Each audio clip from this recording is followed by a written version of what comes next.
everybody, it's the Gruppeteer, and I'm back again with another episode of Cartoons vs. Cancer, the show where we get all kinds of cool cartoon creators to come on through a live stream, and it's all to help raise money for children with cancer. And today's guest is a pretty neat one. He's the creator of Chowder and Harvey Beaks. Mr. Carl Greenblatt is with us today.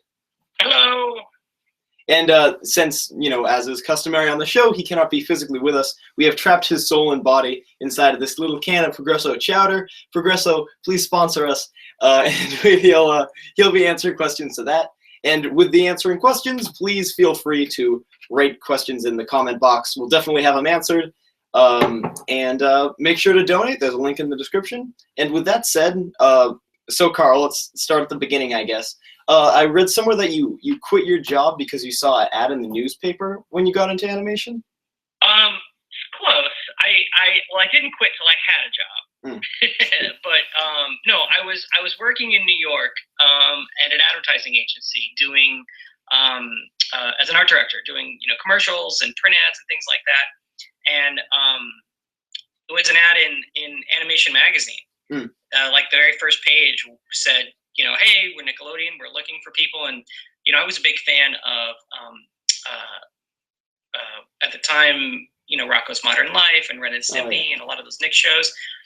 And so I really just put together kind of just a rough portfolio of character doodles and a bunch of comic strips I'd done. And a few months later, they contacted me. I got in touch with someone in development, met with him, showed him a few things, and then he passed my work along to Steve Hillenburg, who created, SpongeBob. Yeah. But that show was in development at the time, hadn't been greenlit. And they said, we like your comics, and if the show gets greenlit, we can hire you on as a storyboard revisionist, get your foot in the door there. And so I just kind of called every week, not knowing how long development takes.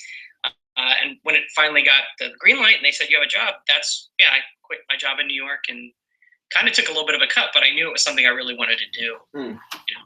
Yeah. So it was good. It was lucky timing. It was really good timing. And but you weren't always in animation, right? You wanted to be a puppeteer when you were a kid? Yeah, when I was a little kid, I would, and it was sort of a mix. I wanted to be like a comic strip artist, so I drew every day. Mm-hmm.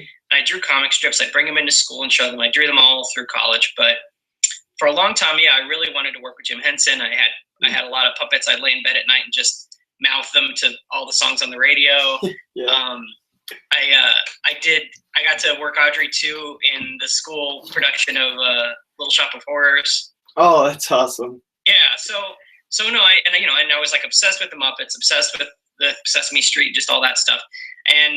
And for the longest time, I thought, yeah, that's really what I want to do. And then Jim Henson died and, changed course a little bit. But I'd always really liked sort of that vibe. And so a lot of that is kind of what I tried to keep when I did Chowder. Yeah. And were you, in Little Shop of Horrors, were you Audrey's voice as well? No, I wasn't Audrey's voice. I'd love to hear. I was just under a table sweating, working puppets, or inside a giant, ill-constructed, lots of chicken wire just carrying my flesh. But it was fun, it was good to do. I almost got the part of Seymour. I didn't go into it thinking I was going to do Audrey too, but I didn't get Seymour, and so I was just as happy to get to do the puppet, honestly. That was fun. And so now you're back at Nickelodeon. You worked at Cartoon Network for Chowder, and you watched Harvey Beaks, your show on now, and you watched Chowder, your past show, and they definitely have some similarities, but mostly they're very different in tone. Chowder's more surreal. Harvey's more kind of like the Peanuts sort of, kind of down to earth. How do you think the difference came? Like, did you just want to try both styles, or was it like you thought some things would work better? I think it's just it's the kind of thing where I feel like whenever you do a show, it's a reflection of kind of what you just did before. And so for me, I don't want to do the same thing over and over and over. And I started on SpongeBob, and after doing SpongeBob, I got to go to Billy and Mandy, which was nice because it was a little more sarcastic, a little weirder and darker, and still just strange, and a lot of things that I liked.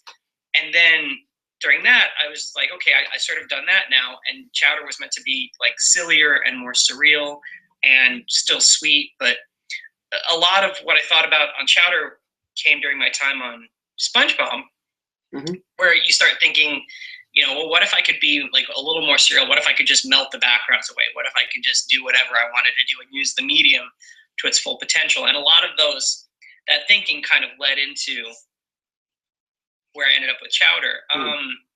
Then once I was done with Chowder, I went and worked on Fish Hooks over at Disney, and there were some episodes we did that I really liked that were a little more, I don't know, call them just emotional and sentimental and sweet, and that stuff I really found I enjoyed because I hadn't gotten to do a lot of that before. So coming into Harvey, I thought, let me try something that's, you know, I sort of done the goofy, crazy, surreal stuff. I sort of did the sarcastic stuff.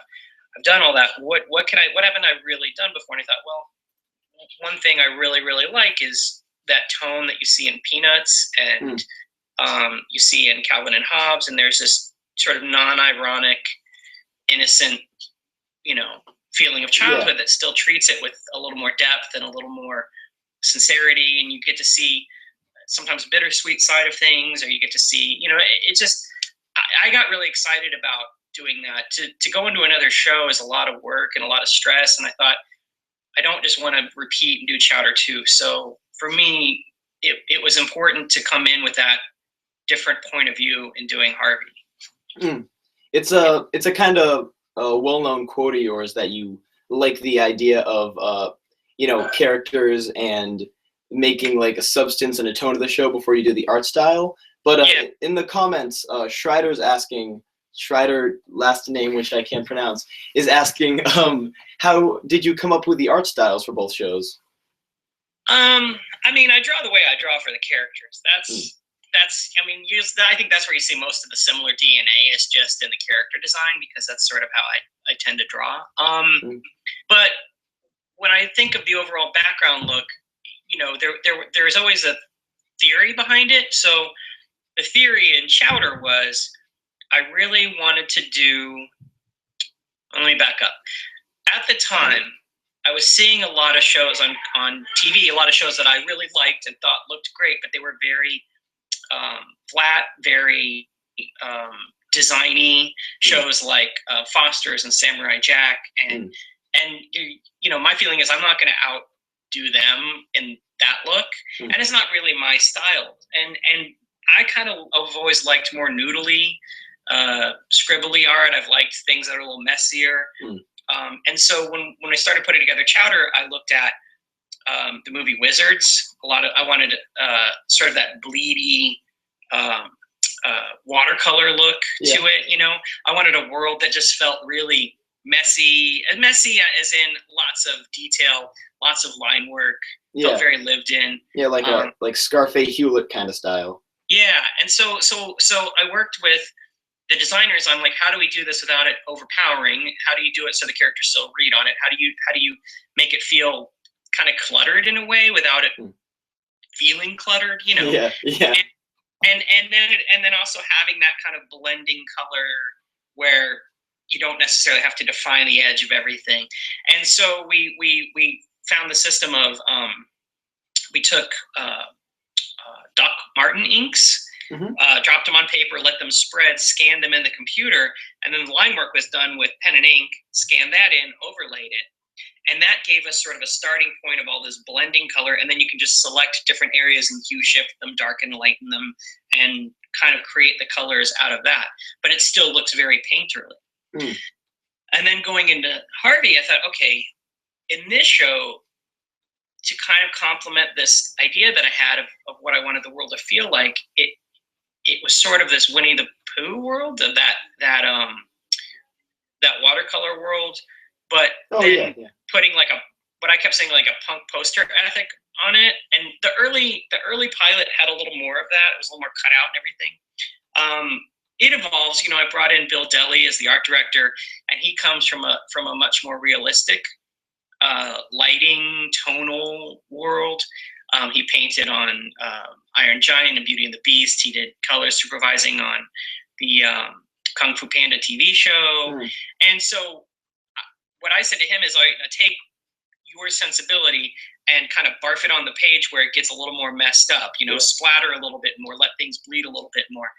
And somewhere in that too, we found this really interesting look for the show that became a little more, I guess I could call it like impressionistic, if you look at French impressionistic paintings, the show has a little bit of that feel to it. And, I always felt like it had sort of the softness of Harvey and the wildness of the twins, and that was sort of the dictating theory of the art. Yeah. That's I like that idea of like kind of impressionists sort of mixing with the mood of the characters as the backgrounds. And I kept feeling like we don't have to define everything in the forest. You get the sense of trees, you get the sense of the woods, you get the sense of this. And then we used like when I first did the pilot, I took a lot of photos of trees and plants and things around the neighborhood, and then took them into Photoshop, turned them into halftones, and laid those halftones over watercolor images. And you'll still see some of that in the show. Sometimes in bark and that, you'll see little bits of the halftone coming through. And that's where I was saying a little bit of that punk poster ethic kind of, it's evolved a bit since then, but that's sort of where that style came from, and that's where those choices came from. Yeah, I like that. Actually, kind of off topic, but have you seen it Over the Garden Wall? Oh yeah, it's amazing. Yeah, it's got that kind of like you can see the like textures on the paper and the backgrounds and stuff. Oh yeah. I mean, that's easy to do now with Photoshop. You can import any kind of textures you want. You can make it look really cool. And they're going for a very specific kind of retro, almost Fleischer world. It's really nice. And so I think when you go into a show, if you have a point of view of the overall feeling you want to create, you have a point of view of the mood and the tone and the story behind the art, then I think it helps you make choices, for the art direction on how the show is going to be. And in the comments, Isaac Jones is asking, I think that's how you say his name, Isaac Jones is asking, in Chowder, one of the things a lot of people remember is that the patterns just kind of stayed static while the characters moved amongst them, kind of like in the backgrounds. How did you do that with your it's pretty simple, actually, now that it's digital. It's you basically just make a full screen pattern in Photoshop that's the size of the entire TV image, and then your character essentially has a hole in them, and as they move, we would send it, and because everything is digitally it's drawn on paper, but then it's all scanned in and digitally colored for animation. They can just kind of make a masking hole and have that character move over the patterns, and that's really all we did. So some of the patterns were created by hand, like Chowder's outfit I drew based off of something. Some of them were from stock books of different textiles, and we would adjust them and bring the contrast down. And it was always a challenge to not make it too obnoxious, but just obnoxious enough, and not make it too hard to read. Sometimes I'd be like, no, this is really obnoxious, and other times I'd be like, let's take the contrast way down and make the pattern more subtle. It was a challenging show to get things to read, because you have a blendy rainbow background, you got crazy patterns everywhere, and I knew it was going to be I kept saying like a unicorn barf show. And how do we get stuff to read? Sometimes it would work really well, and sometimes it was just a mess, but that was kind of the fun of it. And so, as we were saying before, you work at Nick now, and after seeing a few Tumblr profiles of people who work at Nick, they have Smash Bros tournaments there. Is that right? Well, yeah. Okay. So I think has been getting into. We've had a Wii U. We have one of the guys on the show, Ryder, his wife donated a Wii U to us, and so Mario Kart took over for a long time, then Smash Brothers, and I think enough crews have been playing that Nick thought it would be fun to set up a little tournament. So they did sort of like an intramural within the different shows. You'd sign up and you'd have teams, some from different shows, some from individual competitors. People would mix and match. And first we did the Mario Kart tournament, and we won. It was a very close race. It came down to the wire. And then Smash Brothers, we have some good players, but we got obliterated. Those guys on Turtles are really good. They play a lot. It doesn't happen often, but it's stuff like that that's really fun. That kind of helps build company morale. It's nice that they do things like that. it gets really loud, and I feel bad for the people who are sitting next to the rooms that the tournaments are in. But it was only for a couple of days, so everyone was patient. So now are is the Harvey Beaks crew known as like the Mario Kart guys, and the Turtles crew known as like the Smash Bros guys, and nobody even like dares to challenge them? No, I mean we barely won Mario Kart. It wasn't a shutout, so it could have gone either way. We had a couple good races and a couple bad races, but yeah, Turtles guys, those guys are nerds. They really play a lot. They know what they're doing. And there's other good people on other shows too. It's fun, because the other thing is you don't really get to see a lot of, unless you're just friends with people on other crews and you go out of your way to see them. We're kind of insular in that you spend most of your time with your crew working, and you don't run over to other areas a lot. So it's nice when they do this, where you kind of get to mingle and see folks on other crews you may not get to get that time with normally. And now, the big elephant in the room is, are you any good at Smash Bros, and who's your favorite character?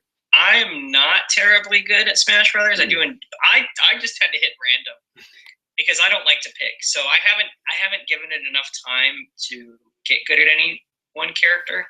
I think I tend to do well with faster characters. But I can tell you who I'm terrible with.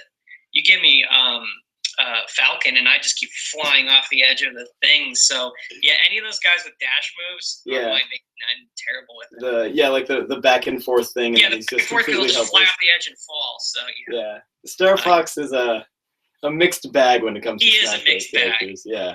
I tend to like I'm like I said, I'll just usually do random, but I don't really have any big favorites. Although I've done pretty well with Ganondorf. So maybe I am good with the big heavy guys. Yeah. I'm less likely to fall off the edge. Yeah. And so in the wise words of Chowder himself, this show is weird. And yes, it's Chowder was an out there show, to say the least. One of the most shocking fourth wall things, because you guys did a lot of fourth wall jokes, was I don't remember the exact scenario, but Mungdal and a lot of the kitchen staff lost all their money. So they had no animation at all, and they had to do a car wash. Was the car wash real? Did you actually wash people's cars, or was that a stage thing? No, we staged it. No, but that was a fun episode to do, because it was an idea. I think I had the idea, and I threw it to our writer Kevin Kramer, and he wrote the outline for it. And we just thought it'd be really funny if they lose all their money, and then they have to, the animation stops. And luckily, the actors were totally down for it, and it was. It was all very DIY. It was literally me with a handy cam in the recording booth, and then we gave them a couple signs, and then we went, me standing across the street recording them, and then we went up to the top of the parking garage, and I one of our other writers let us wash his car, and so no, it was very staged, but it worked really well. It was a fun afternoon to shoot that. And was that like right outside of the Cartoon Network studios? Oh yeah.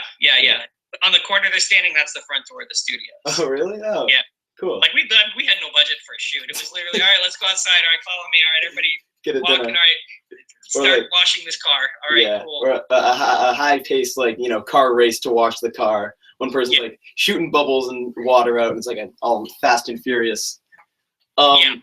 In the comments, Zem the Mattress is asking you to talk about the balance between the busyness and the art of the animation industry. The business. Well, I mean, I don't have to deal with the business side too much. My job is to really just create the content. But it's good to be aware of the business. I think on that end, I would say the business side is really the needs of the network, and the needs of the network are they need certain shows that talk to a certain demographic in a certain brand that fits their network.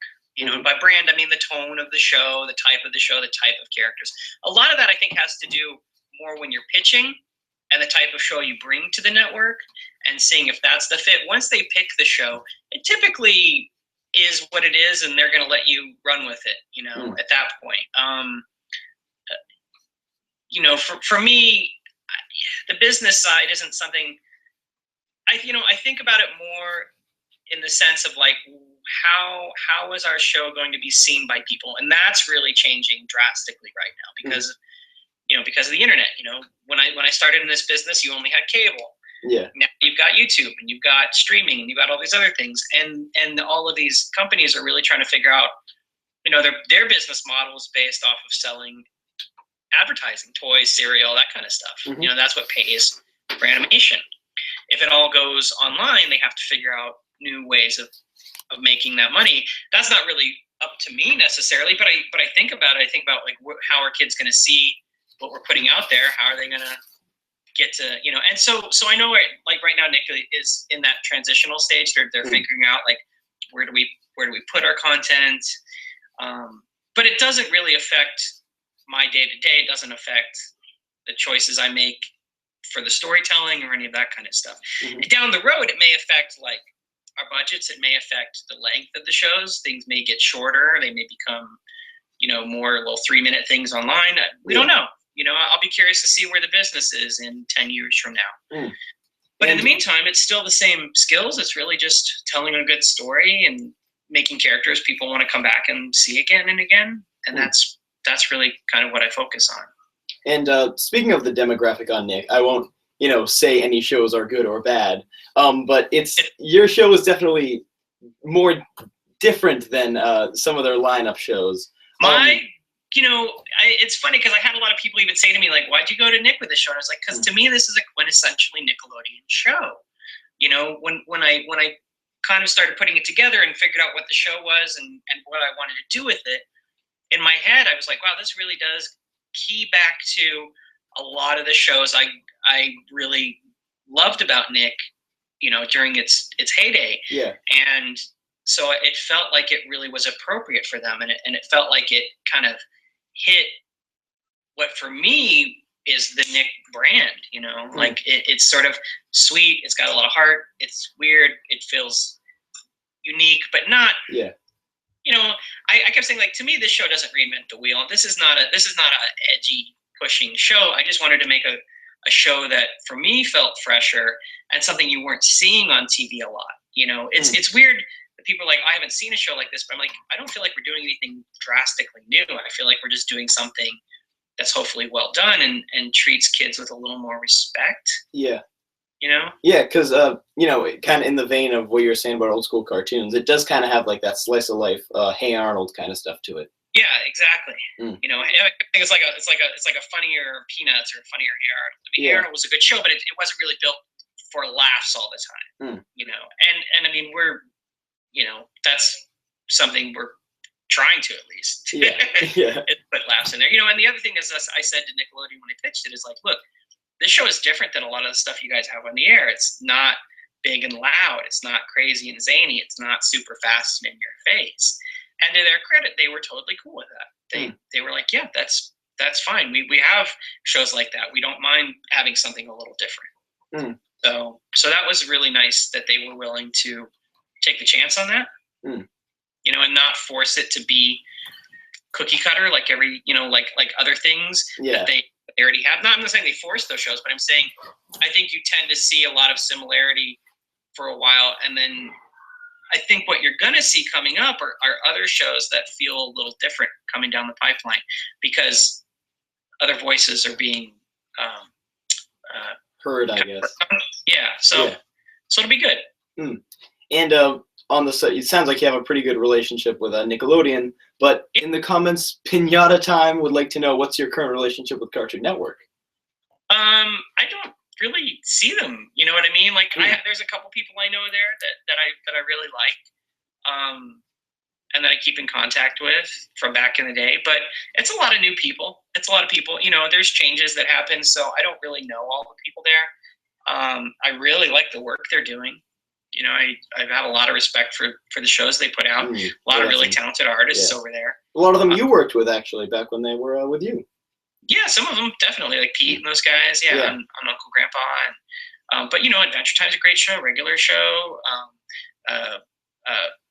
Steven Universe, Clarence, all those shows, they're really good. So it's nice to see them still doing really quality work. Dave Totems in the comments is asking, how do you write surreal stuff without it sounding completely crazy? Which I don't exactly know how to word that question, but yeah. You know, well, here's my theory on that. You gotta come back to reality. You know what I mean? You if it's 11 minutes of surreal, there's nothing to ground you. If you're there and people connect to it, and then you step outside of it, and the character knows it's weird, and then you come back to it, you still have that point of view that gives everyone sort of the in on it and gives them the thing they can connect to. And I think that's kind of how I always looked at it, which is I like visiting surreality. I don't want to live in it. Yeah, because then if something happens, and doesn't mean anything. Yeah, exactly. Everything loses meaning and everything loses an effect. And so it's weird because I don't even. My brain, I've been in it's kind of how I think.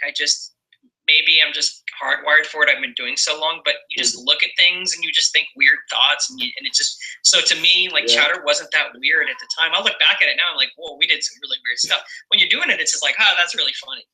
And Wouldn't it be funny if this happened? Wouldn't it be funny if that happened? Yeah, there were definitely some weird things. Was there anything the network, even now with Harvey Beaks, wouldn't let you get away with?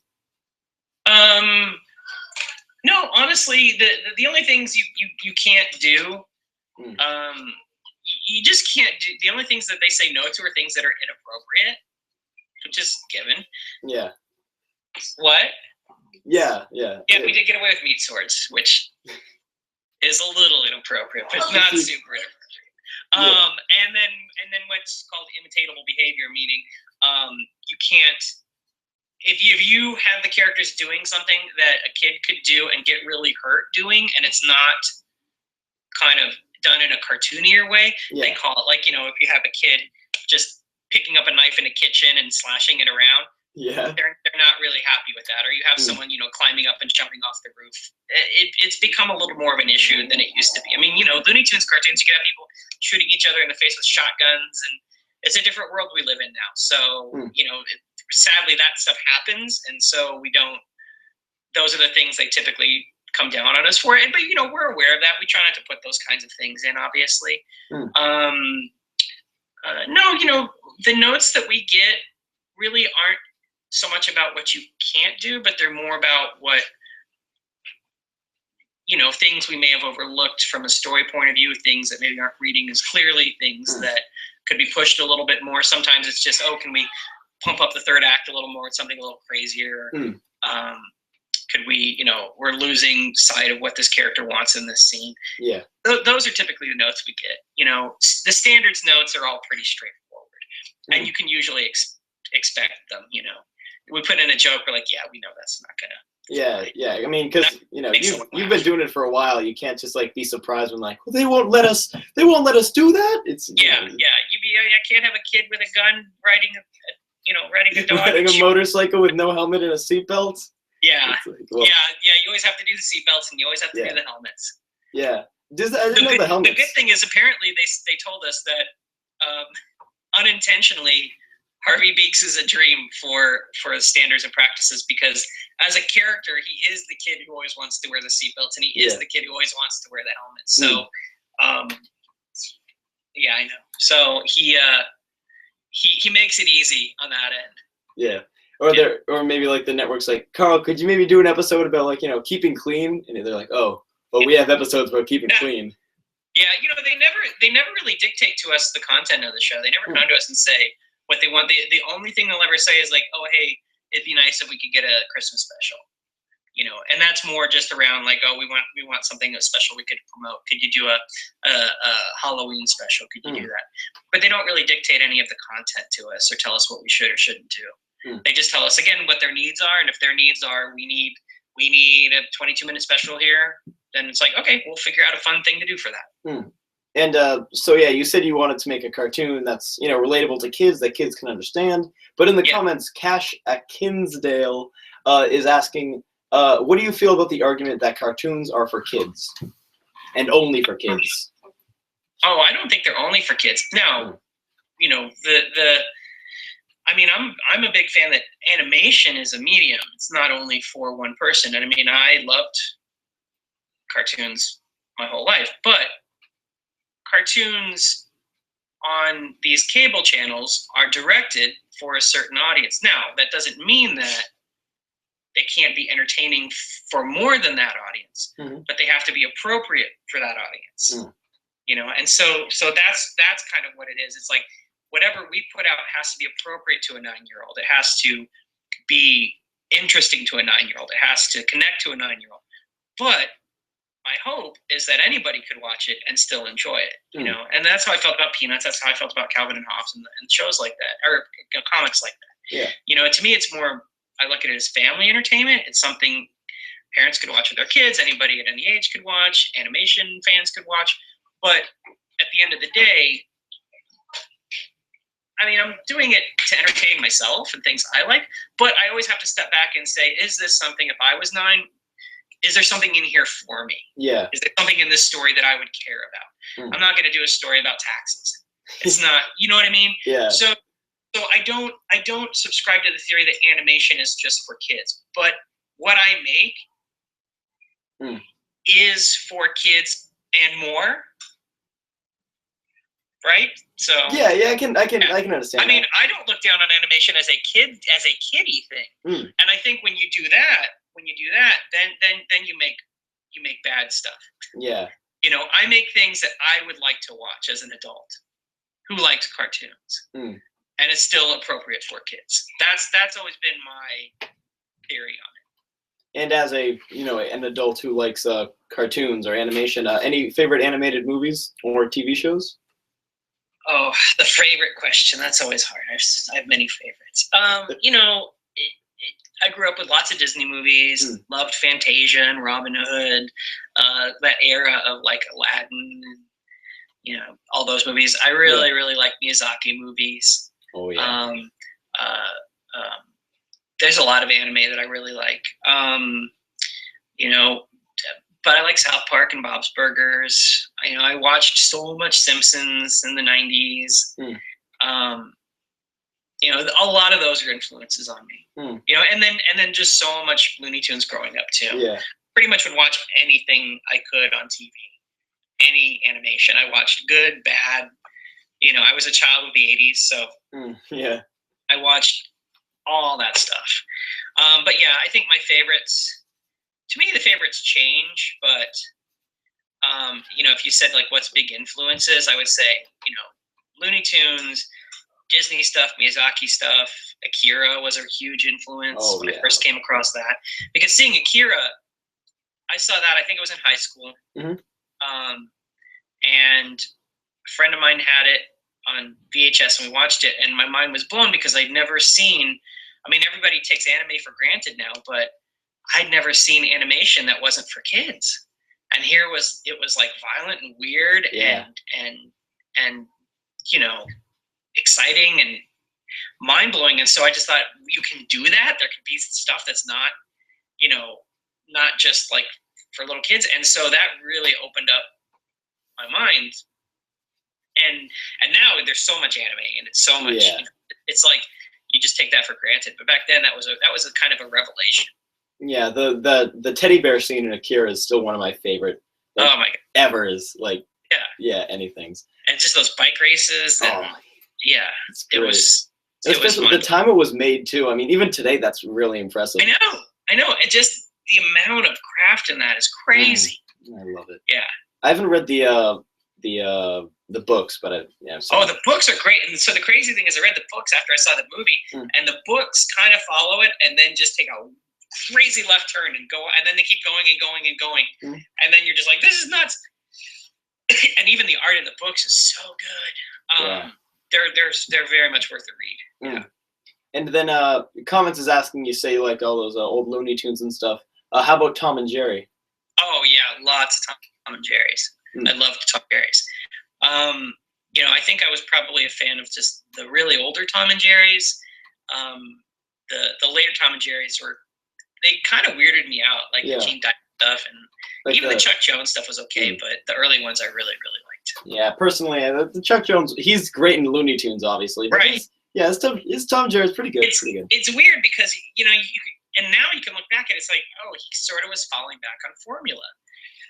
Yeah. And he wasn't really pushing himself to. But it's weird. You look at, and there is some Chuck Jones stuff where he does he does really inventive, crazy things. Some of those shorts that he did that were just about music, and they're really interesting. So he I don't get super excited. I mean, I take that back. I try not to show a lot of excitement when I see people who are famous.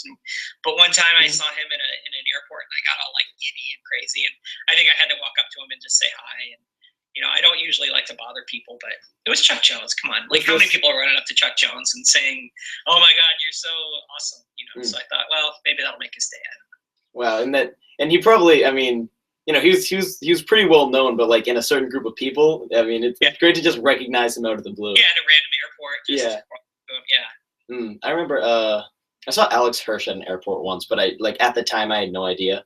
Yeah. I was like, oh, I can't talk to him, man. I can't do this. I didn't. I regret it today because now I could have been like, hey, I got this show. I'll say this. Honestly, it's having been on this side of it now, do it because we kind of work in obscurity. Mm-hmm. We're not famous stars. Our faces aren't everywhere, and that's fine. I don't want that. But when you meet someone who is a big fan, it's always nice to hear that people appreciate what you do, and that's really nice, or that is influential. And so yeah, you walk up and you just say hi and tell them how much you like their work.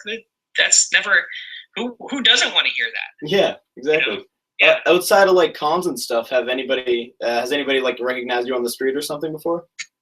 I think just one time in like in a Buffalo Wild Wings, there was this really nice kid and his dad, and they I say kid, everyone's a kid to me, but he might have been a teenager, came up to me and said some really nice stuff when I get a photo. And so I was like, sure.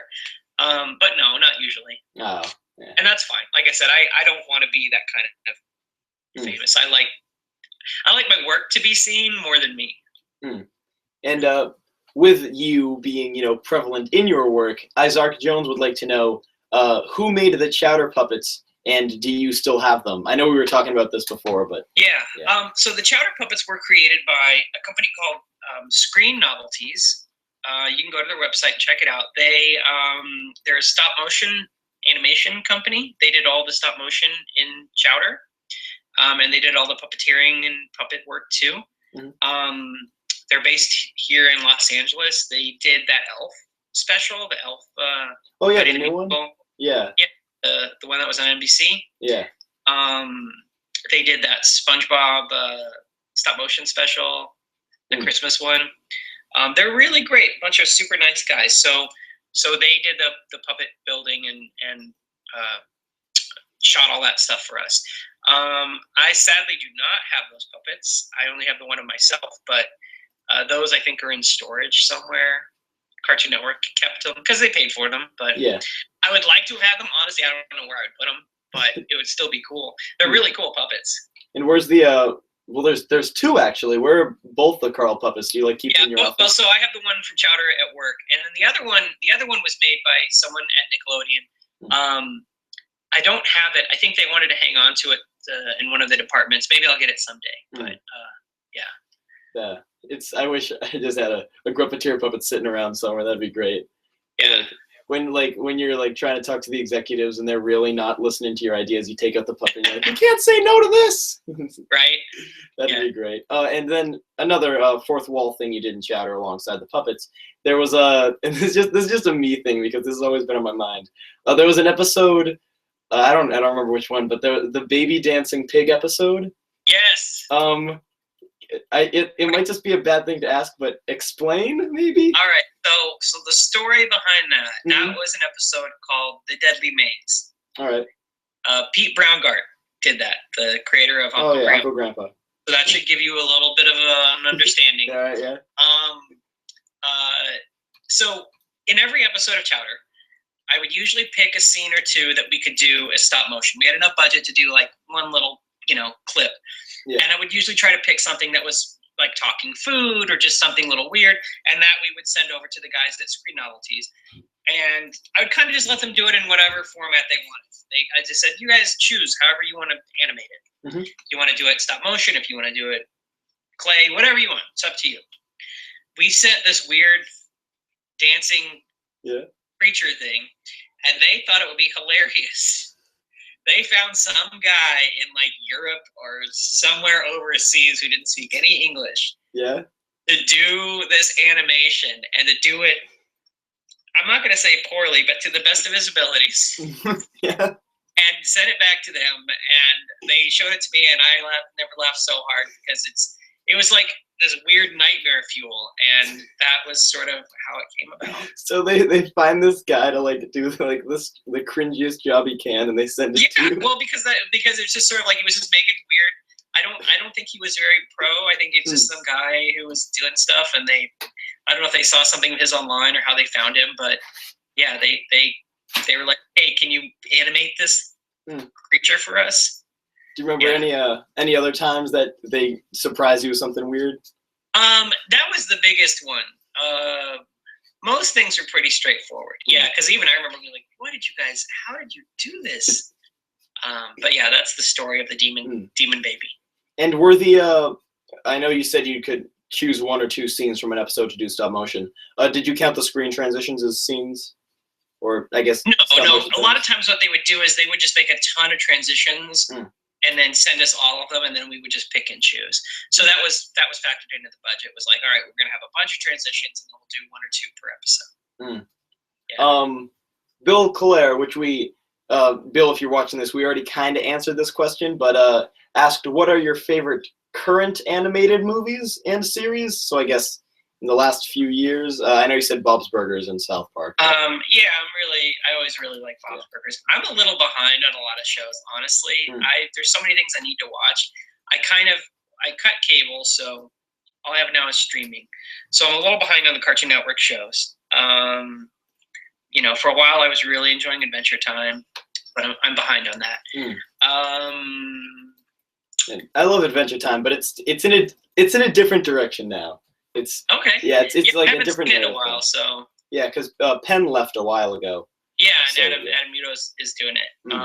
But they've had a lot of really good people. The cool thing about Adventure Time is they can it's kind of a sandbox show. You give an episode to the board artist, and they really influence what that show becomes. It's just everybody sort of is getting to play with it now, which is interesting. And I love kind of like movies. I'm behind on movies too. Have you seen the new Peanuts movie? Because you were talking about Peanuts before. I didn't even see the Peanuts movie. Ooh, pretty good. I like Paranorman a lot. I need to see Anomalisa. I haven't seen that yet. Oh yeah, I'm still. It's good. That's the thing. Like I love Charlie Kaufman stuff.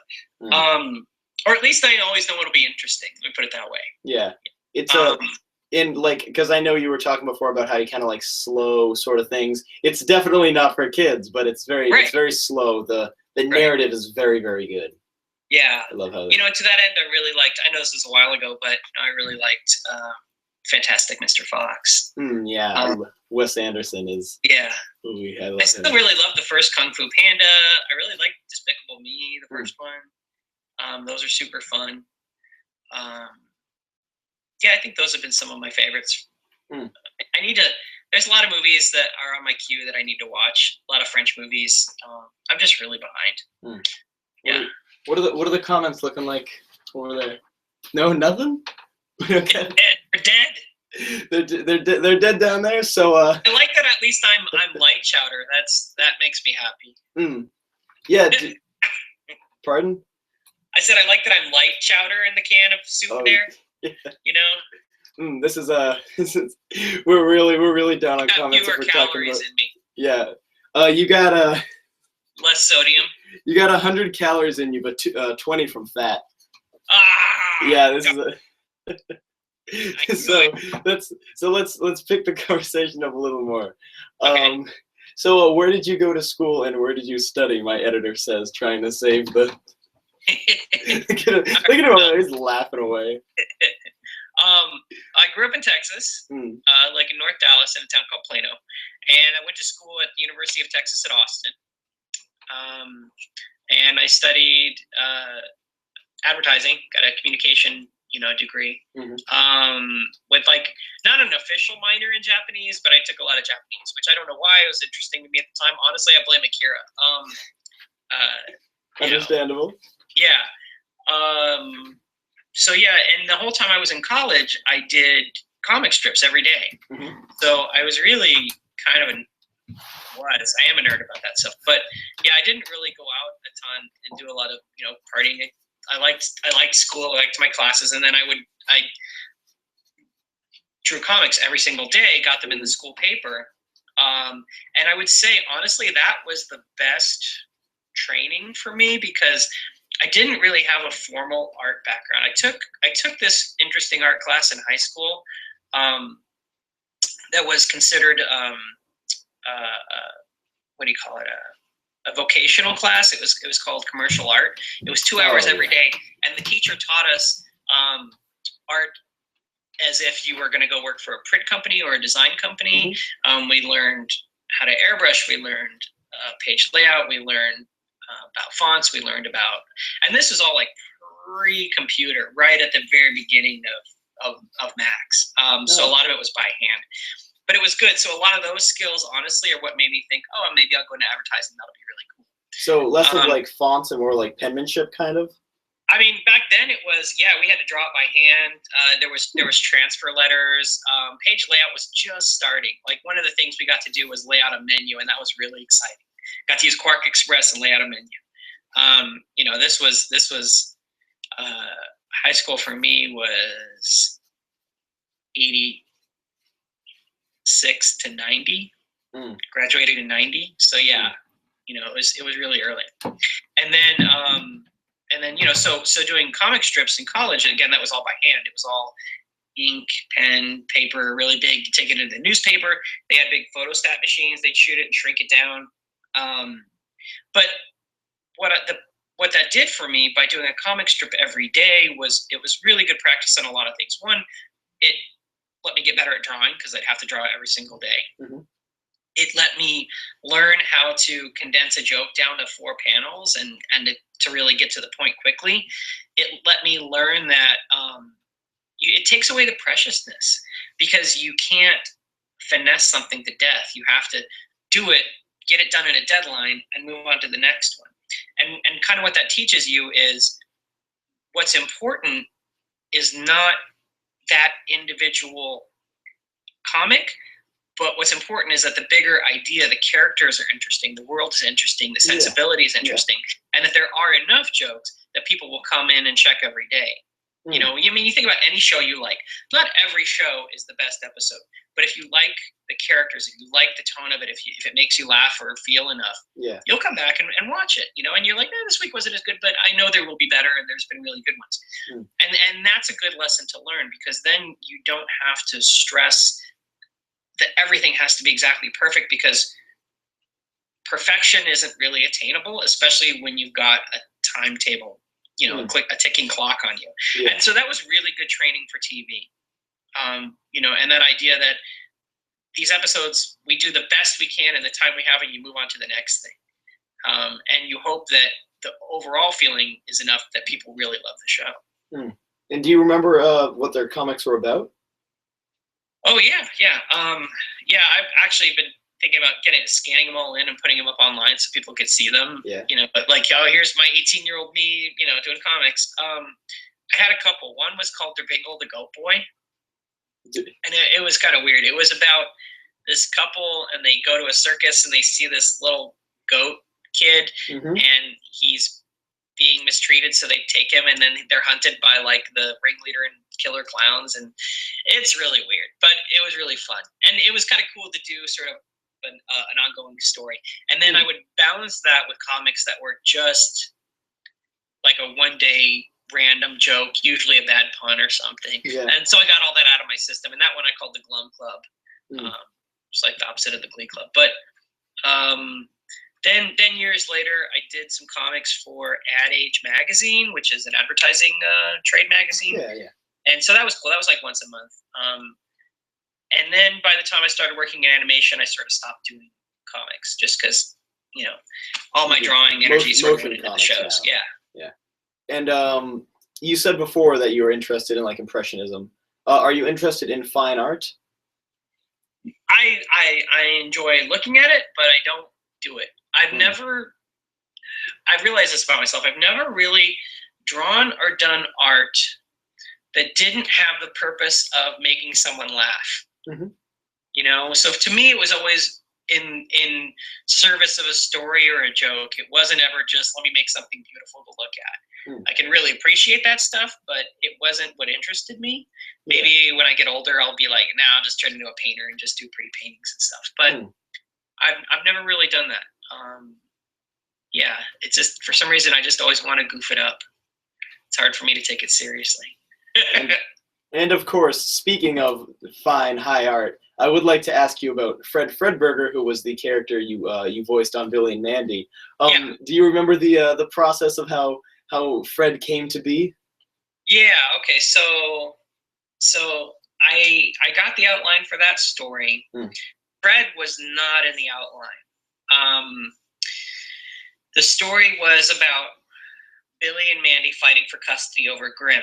Yeah. They go to court, and you know, a lot of when I would start working on a board, I would usually try to figure out, like, what can I do this time to challenge myself? What can I do to put in something in? What's my point of view that gets me excited to board this episode? And I thought, okay, what if I do it all from the point of view of the worst juror possible?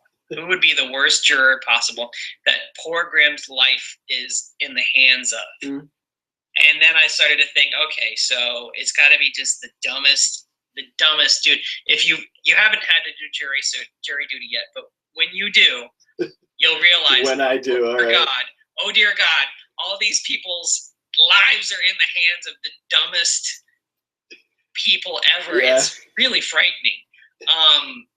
You know, and it started from there, and then the whole episode was built around this idea of, okay, I'm going to start with, he's going to wake up and he's going to go to jury duty and he's going to annoy the heck out of everyone, and you know what's going to happen there. And so that gave me a good framing device and a good in on the story, and then it just started kind of evolving from there. I thought, okay, it'll be a monster. He's in the underworld. And I think I drew him, and then I just the name Fred Fredberger was just like the dumbest name possible. Yeah. And then when I pitched him, I guess you know, Max Laddams, the creator of the show, just said, I really like how you pitched him. You should just be him. And I thought, okay, cool. So I'll do that. And that's sort of how that character came about. It wasn't even meant to exist past that episode, but a lot of people, I guess, really liked him. So you know, we did another story with him down the road. I think one more, and then he showed up in Under Fist, and then the network suddenly like put him on posters, and I was just like, this is insanity. This dumb character was only meant to be there for like that one episode, but it was fun. I really enjoyed doing him. He was a fun character. You know, I think it's that Elmo theory of meaning, you know, Elmo was just pure love, and that's why people like it. And Fred didn't really have a mean bone in his body. He was just this like lovable dork. Yeah, like that's why people connected to him. Yeah, like and everybody, or like Gurr or something. Yeah, exactly. You know, and to me, the other thing is, like, when you write annoying characters, I feel like the important thing is they need to annoy someone other than the audience. You know, so that's why I was like, okay, I'm going to put this other juror next to him that he's annoying. I'm going to have annoy the judge. I'm going to have all this. And then I feel like it's funny to me watching someone annoy someone else, not being annoyed by that person. And that's always the theory I have of when you put someone in who gets on your nerves. Like, it's a fine line. They're going to get on your nerves a little bit, but it's funnier to watch them get on someone else's nerves. And you know? Dare I ask too much of you? Could you say a few lines on The Voice? Oh God. I haven't done them in a while. I guess it's just kind of like this. I make them really loud and obnoxious, and I'm just like, hey, what is that thing over there? Hey, you know, I just would like to eat some nachos. Does anybody have nachos? I would really. It's kind of brag. It's a that's great. Bit of brag. No, that's great. This more sensitive, like, you know, and then lots of just loud, occasional barking, a little bit of a lisp, and then a little bit of that thrown in. So it's like, hey, Judge, it would be really nice if you could hand me the gavel. That's it, right? That's it. Yeah, no, that's good. And then we're almost done here. So the final question I usually like to ask people on my show is, what advice would you give young animators or people wanting to get into the field? You hear draw, and that's honestly the best advice because, I mean, for me personally, doing so much of my own work taught me, and doing my own work and putting it out there and letting other people see it and seeing how people react to it, and then constantly doing more and being critical about what you do, but not so critical that you don't do it, but critical in understanding what you like about other things and learning how to break down work that you see that you like and take the elements that you think works and incorporate them into your own stuff.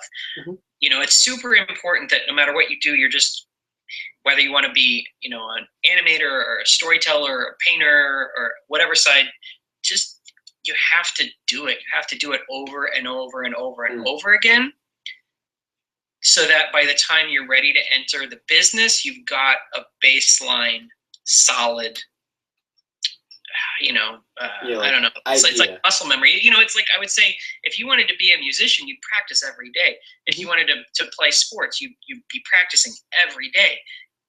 To me, this is no different. You don't necessarily have to think of it that way, that like, okay, I'm going to practice now, but you have to be. You have to be doing it all the time. Yeah.